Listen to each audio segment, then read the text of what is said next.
இயேசு கிறிஸ்துவில் சகோதர சகோதரிகளே, இன்று நாம் டிசம்பர் 15, 2024 வாசகங்களை பார்க்கிறோம். முதல் வாசகம் சப்போனியா ஆகமத்திலிருந்து எடுக்கப்பட்டது.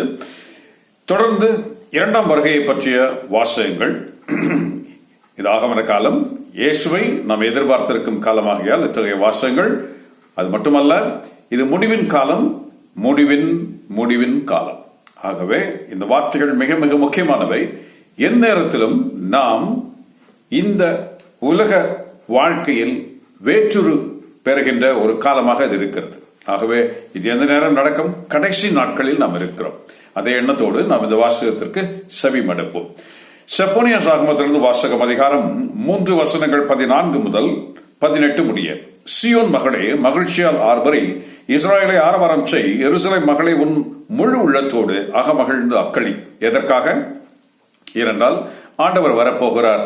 சியோன், எருசலேம், அப்புறம் நம்ம பார்க்கிற இந்த இஸ்ராயல் எல்லாம் ஒரு இடங்களில் இருக்கிறது. ஆனால் சியோன் என சொல்லப்படும் பொழுது அது நம்மை குறிக்கிறது. இப்பொழுது, அதாவது இயேசு கிறிஸ்துவுக்கு பிறகு அந்த வார்த்தை நமக்காக சொல்லப்படுகிற வார்த்தை, சியோன் மகள் என்று சொல்லப்படுகிற வார்த்தை. அப்போ சியோன் என்பது அது புறவினத்தாருக்கு நற்செய்தி அறிவிக்கப்பட்டு ஆண்டவர் சொல்லுகிற காரியம் என்ன? சியோனில் அமர்ந்து எருசலேமை ஆழ்வார் என்ற அந்த ஒரு காரியத்தை, எருசலேம் முழுவதும் ஆழப்போகிற அந்த மிக அருகில் உள்ள இடம்தான் இந்த ஒரு மலை, பக்கத்தில் இருக்கிற ஒரு மலை. சியோன் என்பது தாவீது பிடித்த முதல் இடம். அந்த இடத்தில் தான் அவர் ஆண்டவரின் அந்த பெட்டகத்தை அங்கு வைக்க பார்த்தார்.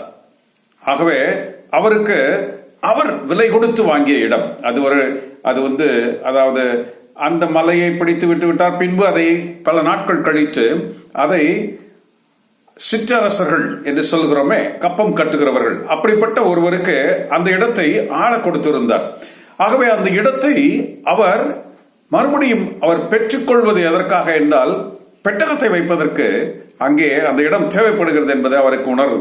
ஆகவே அதை போய் வாங்கும் பொழுது அவர் திரும்பி தான் கொடுத்த இடம் தானே, அதை அப்படியே எடுத்துக்கொள்ளலாம் என்று அவர் செய்யவில்லை. நோ, ஆண்டவரை அங்கு வைக்க போகிற அந்த ஒரு தருணம், அந்த ஒரு பெட்டகத்தை வைக்க போகிற அந்த ஒரு தருணமாகவே அவர் விலை கொடுத்து நான் அதை வாங்க வேண்டும் என்று சொன்னார். ஆண்டவர் மேல் வைத்திருக்கிற அந்த மரியாதையை பாருங்கள். விலை கொடுத்து வாங்க வேண்டும் என்று சொன்னார். பெரும் பணம் கொடுத்ததாக நாம் அங்கே படிக்கிறோம். அந்த விவரம் இன்று அவசியம் அல்ல. ஆனால் தாவீதுடைய மனநிலையை பாருங்கள். தான் அந்த சிற்றரசனுக்கு அரசன், தான் கொடுத்த இடம் அது. அந்த இடத்தை நீ வெளியே போ என்று சொல்லி அந்த இடத்தில் கொண்டு ஆண்டவரை வைக்க விரும்பவில்லை. அங்கே இருப்பவனுக்கு மனம் நோகுமே. ஆகவே அந்த இடத்தை விலைக்கு வாங்குகிறேன் என்று சொல்லி பெரும்பணம் கொடுத்து வாங்கினார். பாருங்க எவ்வளவு அழகான தாவீது. அதனால தாவீதின் உள்ளம் ஆண்டவருக்கு பிடித்திருந்தது என்று பார்க்கிறோம் அந்த இடம். ஆகவே அந்த இடம் பாருங்க, அது புதிய ஏற்பாட்டு முறைப்படி அது நம், அதாவது புறவினத்தார் ஆகிய நாம் கிறிஸ்துவுக்குள் ஈர்க்கப்பட்டிருக்கிற யார் ஒருவரோ அவர் சியோனின் அந்த அந்த அந்த இருப்பிடத்தில் இருக்கத்தக்கவர்கள் என்ற அந்த உரிமையை பெறுகிற ஒரு காரியமாக பார்க்கிறோம். ஆகவே அந்த என்ன சொல்வது, ஆத்ம ரீதியாக, ஆவியின் அடிப்படையில் என்ன சொல்கிறோமே அந்த ரீதியாக சியோன் எனப்படுவது அது புதிய திருச்சபை. அங்குதான் திருச்சபையில் வெளிவந்தவர்கள், திருச்சபையினால், புதிய திருச்சபையினால் உண்டானவர்களுக்குரிய இடமாக அது இருக்கிறது. சரி, இது முழுமையான விளக்கம் என்பது இரண்டாம் வருகையில் தான் இது தெரியும். ஆனால் இப்படித்தான் நமக்கு சொல்லப்பட்டிருக்கிறது. சியோன் மகளே, மகிழ்ச்சியால் ஆர்வரை, நேரம் வந்துருச்சுன்னு சொல்றார். இஸ்ராயலை ஆரவாரம் செய் என்று சொல்லுகிறார். எருசலேம் மகளே, உன் முழு உள்ளத்தோடு அகமகிழ்ந்து அக்களி என்று சொல்லுகிறார். அவர் வரப்போகிறார். வந்தா இதெல்லாம் நடக்க போகுது, அக்களிப்பு நடக்க போகுது. ஆண்டவர் உன் தண்டனை தீர்ப்பை தள்ளிவிட்டார், உன் பகைவர்களை அப்புறப்படுத்தினார்.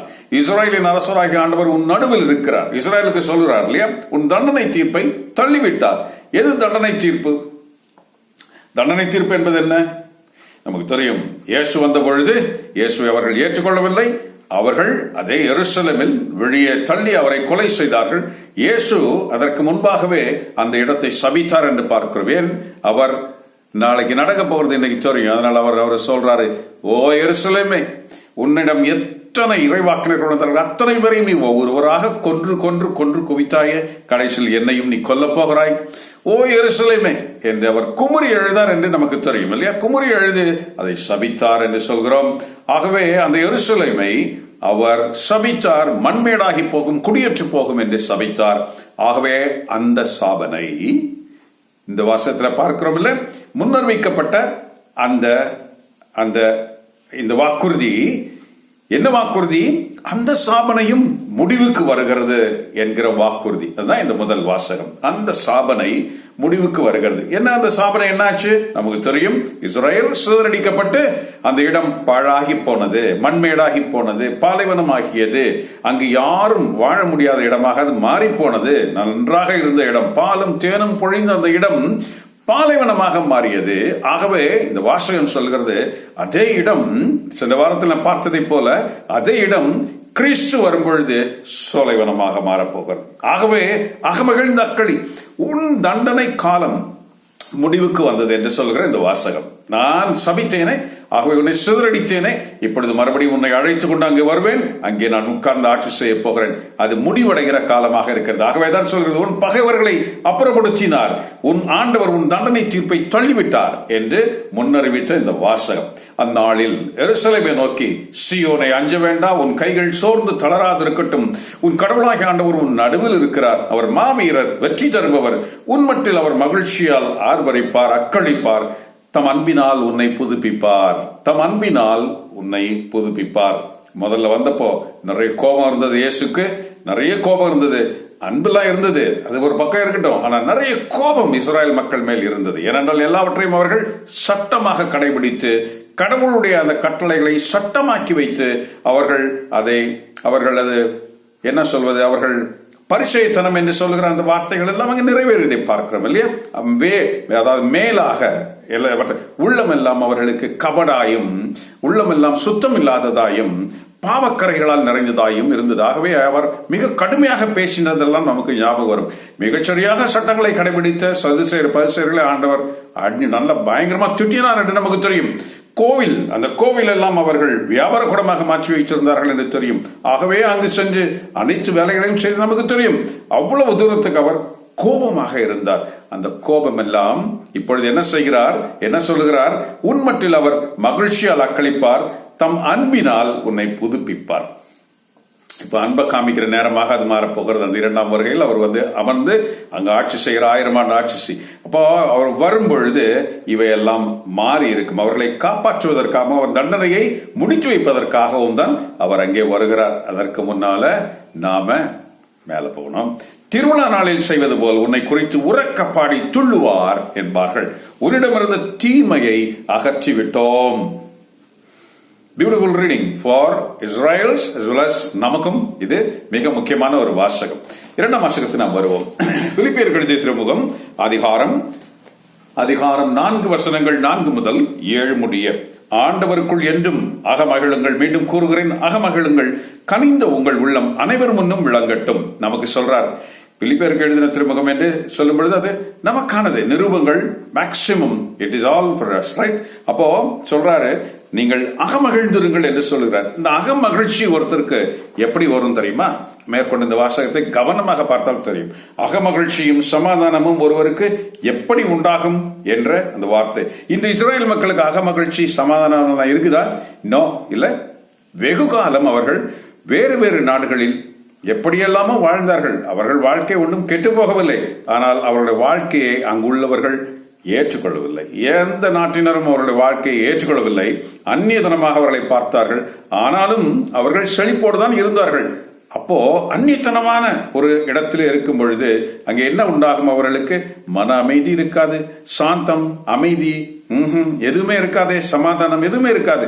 ஆனால் இந்த வார்த்தைகள் நமக்கு சொல்லப்படுகிறது, நமக்கும் மன அமைதி, சாந்தம், சமாதானம் எல்லாம் இருக்குதா? தெரியல தானே, முழுசா சொல்ல முடியாது தானே. அப்ப ஏன் இல்லாம போகும் தெரியுமா? யாருக்கு இருக்கும், யாருக்கு இருக்காது? பாருங்க, ஆண்டவர் அண்மையில் உள்ளார், எதை பற்றியும் கவலைப்பட வேண்டாம். இந்த வார்த்தையை நம்மளால் ஏற்றுக்க முடியுதா? எத்தனை பேர் மனத்தை தொட்டு மனம் திறந்து ஆண்டவர் அண்மையில் இருக்கிறார், ஆகவே நான் எதை பற்றியும் கவலைப்பட போவதில்லை என்று வாய்விட்டு சொல்ல முடியும்? ஆண்டவர் அண்மையில் இருக்கிறார் என்று சொல்லும் பொழுது நிறைய பேருக்கு பயம்தான் வருகிறது. மரணம் என்று சொல்லும் பொழுது பயம்தான் வருகிறது.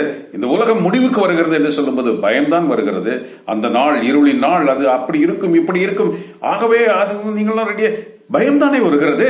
அப்ப இந்த வார்த்தை ஏன் நம்மில் ஒரு குழப்பத்தை உண்டு பண்ணுகிறது? உண்மையில இந்த வார்த்தை நிறைவேறுகிறதா? ஏனென்றால் நாமும் சில அந்தகார சூழ்நிலையின் இந்த பாவப்பிடிகளின் அடிப்படையில் கடவுளுக்கு விரோதமான காரியங்கள் பலவற்றில் ஈடுபட்டிருக்கும் பொழுது இந்த வார்த்தைகள் மகிழ்ச்சிக்குரியதாக இல்லாமல், இந்த வார்த்தைகள் கேட்கும் பொழுது கேட்டு அப்படியே விட்டுடுற மாதிரி உள்ள வார்த்தைகளாக இருக்கும் பல பேருக்கு.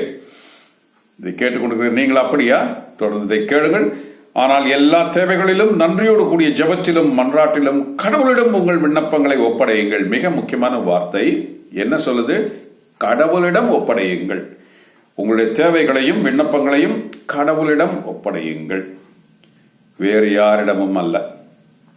வேற யார்ட்டையாவது கொண்டு போய் நீங்க ஒப்படைக்கிறவங்களா இருந்தீங்கன்னா, கடவுளை தவிர, இயேசுவை தவிர வேற யார்ட்டையாவது, புரியுறவங்களுக்கு புரியும், வேற யார்கிட்ட கூட நீங்க போய் எந்த சிலைகள் முன்பாக உங்கள் விண்ணப்பங்களை எழுதி நீங்க போட்டு எங்கேயாவது நீங்க நின்று எனக்கு இதை நிறைவேற்றி கொடுங்க, எனக்கு அதை பண்ணி கொடுங்க, உங்களுக்கு நான் இந்த நவநாள் பண்றேன், அதை பண்றேன், இதை பண்றேன், நான் இப்படி பண்றேன், அப்படி கடவுளை தவிர வேற எந்த மனிதரிடமோ, இறந்த மனிதரிடமோ, இறந்த புனிதரிடமோ எங்கேயாவது நாம போய் மன்றாட்டுகளை நாம் போடும் பொழுது நமக்கு வாழ்நாள் முழுவதும் நிம்மதி இருக்காது, அமைதி இருக்காது, சமாதானம் இருக்காது. இதுதான் இறை வார்த்தை. கடவுளை தவிர வேறொருவரும் இல்லை, வேறு தெய்வங்கள் இல்லை. நீங்க யார் முன்னால போய் நிற்கிறீங்களா? நேர பஸ் எடுத்துட்டு நேர கடவுளை போய் பார்க்கணும். அப்படி இல்லாம அங்க ஒரு பிரேக், இந்த சுரூபம் முன்னால, இங்க ஒரு பிரேக், அவரு முன்னால, அங்க ஒரு பிரேக், ரொம்ப முக்கியமான விஷயம், அவர்கிட்ட போய் பார்த்து கடவுளை கேட்பதை விட, கடவுளிடம் விண்ணப்பங்களை போடுவதை விட, நாம் யாரை ரொம்ப உயரமா நம்ம நினைக்கிறோமோ அவங்க கிட்ட போய் விண்ணப்பங்களை போடும் பொழுது என்ன ஆகும்? மன அமைதி இருக்கிறது இல்ல, குடும்பம் சமாதானமா இருக்கிறது இல்ல, எப்பொழுதுமே சஞ்சலாய்ப்பு. கடவுளிடம் மட்டுமே, கடவுள் மட்டுமே, கடவுள் ஒருவரே, அவரை தவிர வேறு தெய்வங்கள் இல்லை, வேறு கடவுள் நமக்கு இருக்க முடியாது. நம்ம பல பேர் அப்படி இல்லையே. நாம் சைட்ல நிறைய பேரை வச்சிருக்கிறோமே. கத்தோலிக்க திருச்சபையில நம்ம பார்க்கிறோம், கடவுள் ஒருவர் மட்டும் அங்கே இல்ல, பல பேர் நிற்கிறார்கள். உள்ளே போனால் பல பேர் சுற்றி நிற்கிறார்கள், உயர உயரமாக நிறைய பேர் நிற்கிறார்கள். எல்லாரிடமும் போய் விண்ணப்பம். எப்படி உனக்கு நிம்மதி கிடைக்கும்? இந்த வார்த்தை யாருக்கு எழுதுறாரு பவுல்? சியோன் மகளே மகிழ்ச்சியால் ஆர்ப்பரி. எப்படி ஆர்ப்பரிக்க முடியும்? அப்பொழுது அறிவெல்லாம் கடந்த இறை அமைதி கிறிஸ்து இயேசுவுக்குள் உங்கள் உள்ளத்துக்கும் மனத்துக்கும் அரணாயிருக்கும். கடவுளிடம் மட்டுமே விண்ணப்பம் செய்கிறவர்களுக்கு, கடவுளிடம் மட்டுமே ஜெபிக்கிறவர்களுக்கு என்ன இருக்கும்? இறை அமைதி. அறிவெல்லாம் கடந்த இறை அமைதி. இதுக்கு ரொம்ப ஆழமான அர்த்தம் உண்டு. அறிவெல்லாம் கடந்த இறை அமைதி கிறிஸ்து இயேசுவுக்குள் உங்கள் உள்ளத்துக்கும் மனத்துக்கும் அரணாயிருக்கும். Beautiful reading, something serious reading. நம்ம இதை சாதாரணமாக படிச்சு புரியுதோ புரியலையோ அப்படியே போயிட்டே இருப்போம். சில பேர் இதை படிப்பாங்க, லெக்டன் ஸ்டாண்ட்ல நின்று, அந்த புல்பிட்ல நின்று வார்த்தைகளை கொளறி எதையாவது ஒன்று கொட்டிட்டு இங்கத்தைக்கும் அங்கத்தைக்கும் அவர்கள் அந்த கமா புள்ளி எல்லாம் பார்க்காம எதையோ ஒன்று பேசிட்டு கூட அந்த இடத்தை வந்து இறங்கிடுவாங்க. அதை பத்தி நமக்கு கவலையும் இல்லை. இது ஆண்டவர் நல்வாக்கு, இறைவாவுக்கு நன்றி, முடிஞ்சிடுச்சு. 3ஆம் வசனத்தை பார்ப்போம். லூக்காஸ் எழுதின நற்செய்தி அதிகாரம் 3 வசனங்கள் 10 18 முடிய.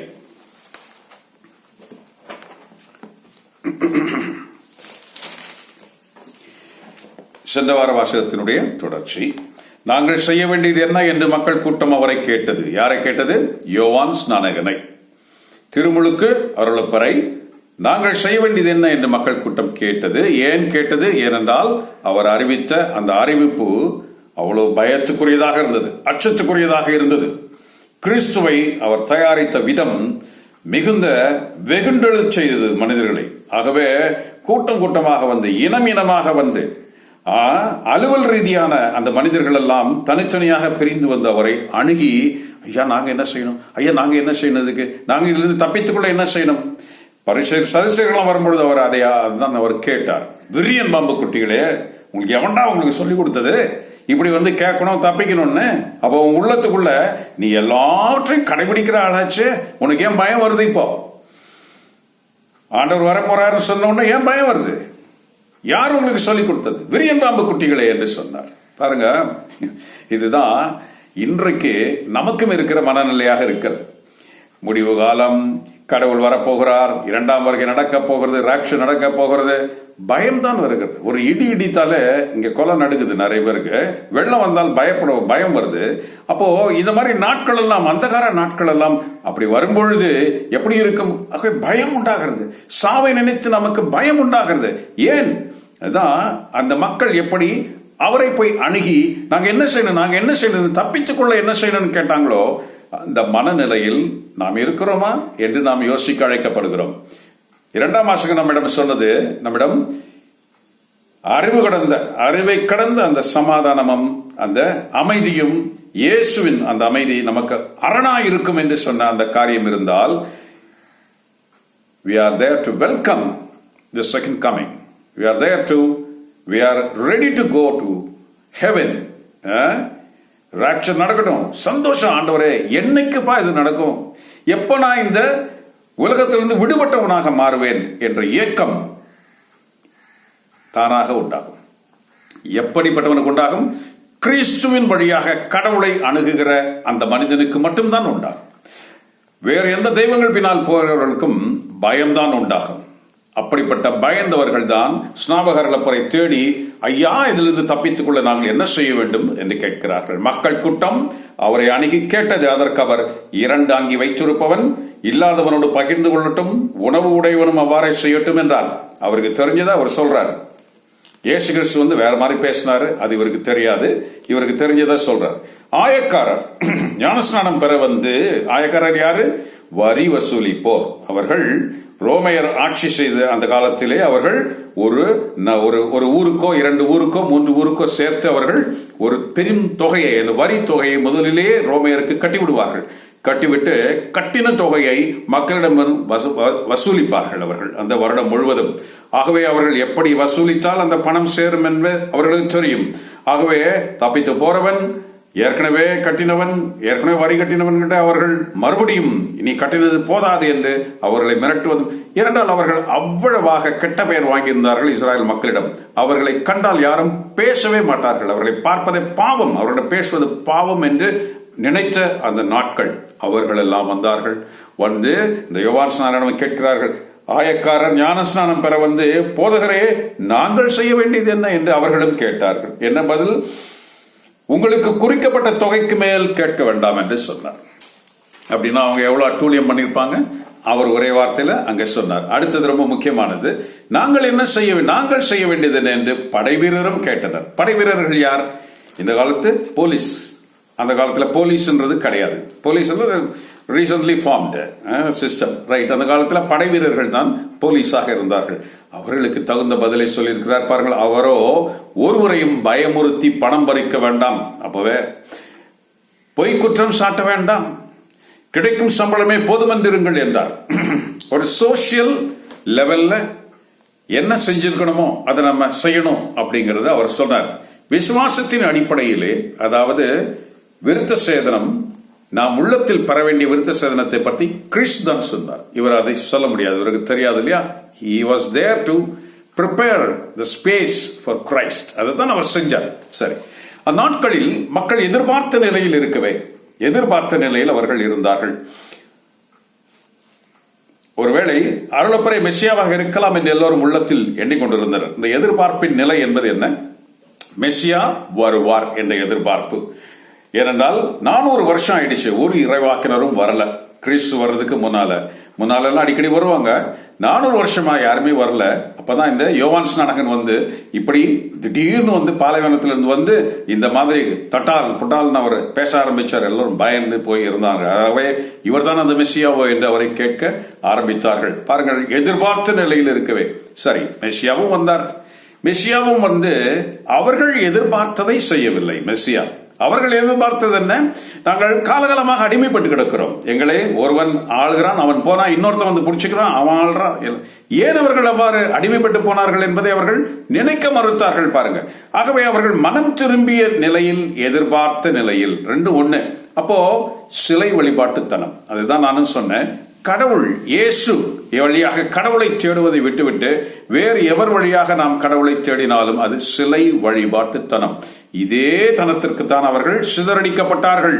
அதே இந்த மாதிரி கடவுளை நேரடியாக தொழாமல் வேறு வேறு தெய்வங்கள் வழியாக வேறு வேறு தெய்வங்களை வழிபட்டு வேறு வேறு சமுதாய பழக்கங்களில் ஈடுபட்டு இவ்வாறான காரியங்களை செய்தவர்கள் தான் இவ்வாறு மன நிம்மதி இல்லாமல் உலகெங்கும் சிதறடிக்கப்பட்டார்கள். இதே நிலை நம்மிடம் இருக்கிறதா என்று யோசிப்போம். அப்ப அந்த நிலைக்கு காரணம் என்ன? அதை தெரிந்து நாம் அதை விட்டுவிட்டு நாம் ஒரே இறைவனை சார்ந்து வாழ நாம் அழைக்கப்பட்டிருக்கிறோம். அதான் அப்ப இயேசு கிறிஸ்து வந்தப்போவும் அந்த நிலை மாறல அவங்களுக்கு. அவர்கள் எதிர்பார்த்த அந்த அரசியல் தன்மை மாறவில்லை. இயேசு கிறிஸ்து அதை செய்யவில்லை. ஆகவேதான் அப்போஸ்தலர்கள் மாடி அறையில் இருக்கிறார்கள் இயேசு கிறிஸ்து உயிர்த்த பிறகு. அப்பொழுதும் அந்த வார்த்தை எங்கே உபயோகிக்கப்படும்? அவர்கள் எதிர்பார்த்த நிலையில் இருக்கவே.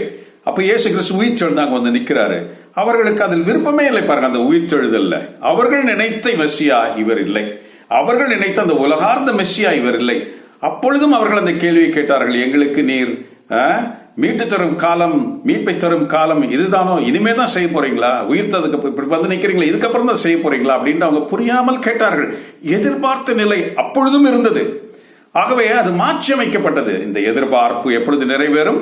இரண்டாம் வருகையில் முழுமையாக நிறைவேறும். அவர்கள் எதிர்பார்த்தது இரண்டாம் வருகையில் முழுமையாக நிறைவேறும். அதைத்தான் முதல் வாசகத்தில் பார்த்தோம். அவர் அரசராக வீற்றிருப்பார் என்ற அந்த எதிர்பார்ப்பு அங்கு நிறைவேறப் போகிறது. ஆகவே இங்கு பார்க்கிறோம், அந்த நாட்களில் மக்கள் எதிர்பார்த்த நிலையில் இருக்கவே ஒருவேளை அருளப்பரை மெஸ்ஸியாவாக இருக்கலாம் என்று எல்லோரும் உள்ளத்தில் எண்ணிக்கொண்டிருந்தனர். அப்பொழுது அருளப்பர் அவர்களிடம், நானோ உங்களுக்கு நீரால் ஞானஸ்நானம் கொடுக்கிறேன், ஆனால் என்னை விட வல்லவர் ஒருவர் வருகிறார், அவருடைய மிதியடி வாரை அவளுக்கு நான் தகுதியற்றவன், அவர் பரிசுத்த ஆவியாலும் நெருப்பாலும் உங்களுக்கு ஞானஸ்நானம் கொடுப்பார், அவர் தம் கழுத்தை துப்புரவாக்கி கோதுமையை களஞ்சியத்தில் சேர்க்க சுளகை கையில் கொண்டுள்ளார், பதரையோ அவியா நெருப்பில் சுட்டரிப்பார் என்றார். இது கிறிஸ்துவின் நற்செய்தி, கிறிஸ்துவே முக்கப்புகள். அவர் சுளகை கையில் வைத்திருக்கிறார். எதற்கு? உமி, அதாவது பதரையும் பயிரையும் பிரிப்பதற்கு. நமக்கு தெரியும் நெற்கதிர் களை, அது வேறு வேறு கான்செப்ட். இது அப்படி அல்ல. பதரும் பயிரும் ஒரே மாதிரி தான் இருக்கும். ஒரே பக்தி, ஒரே காரியம் எல்லாமே இருக்கும். ஆனால் சில மனிதர்கள் தான் பலன் கொடுப்பார்கள். ஒரே கடவுளை விசுவசிக்கிற மனிதர்கள், கடவுளுக்கு செவி சாய்க்கிற மனிதர்கள், அவர் சித்தப்படி செய்கிற மனிதர்கள் பலன் கொடுத்து பயிராக இருப்பார்கள்.